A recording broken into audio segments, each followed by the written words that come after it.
स्वामी समर्थांचं नामस्मरण, त्याची योग्य पद्धत कोणती?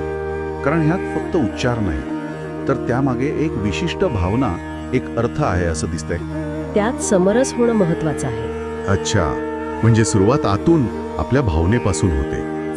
त्यात स्पष्ट उल्लेख आहे.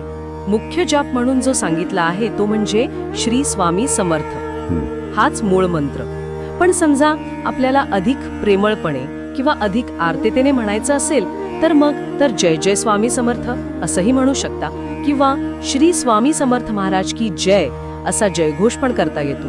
म्हणजे आपल्या भावनेनुसार आपण निवड करू शकतो. ठीक आहे, म्हणजे उच्चार कोणते करायचे हे स्पष्ट आहे.